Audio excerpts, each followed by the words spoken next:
This is the BlackBerry Q10, and it's the most important phone that BlackBerry has released in maybe a decade. That's because it's the first phone with a physical keyboard. That's the thing that has made BlackBerry so popular, and a new version of BlackBerry's operating system. Now, BlackBerry users for a long time have been struggling with software that is fundamentally out of date. People using new Android phones and iPhones have been able to do things that simply aren't possible on a BlackBerry until now. With the Q10, you've got a keyboard and you've got software that, for instance, really works well with a touchscreen. You can see a growing but still small library of apps, and you can see, if you scroll over to the right, you've got the BlackBerry Hub, which is all your emails, all your different messages in one place. And the appeal of that is that it's the traditional productivity tools that made BlackBerry so successful, and it's a new interface. So, for instance, things like browsing the web, completely straightforward on other phones until the BB10 operating system was simply not good enough on a BlackBerry. Now, there is one other phone that runs BB10, it's the Z10, it's a touchscreen phone.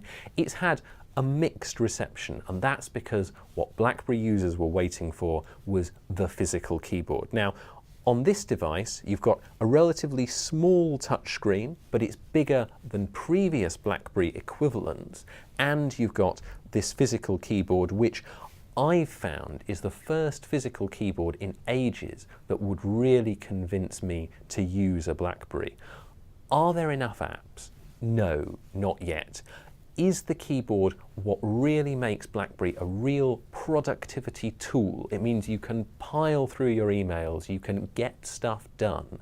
That's what BlackBerry is hoping its existing fan base will want to keep doing. Now, this is a lovely device. Holding it in your hand, it's smaller than a typical smartphone, but it feels like a genuinely premium product. Will it keep BlackBerry fans loyal? At the moment, it's quite an expensive device, but prices will come down. My betting is that this is the phone that will help BlackBerry turn a corner, retain its niche, and if they can capitalize on it, if they can do smarter phones, if they can do smaller and cheaper phones, it will even allow BlackBerry to regain some of its glory days. A lot of BlackBerry fans really want this device to work, and the good news for BlackBerry is that it really does.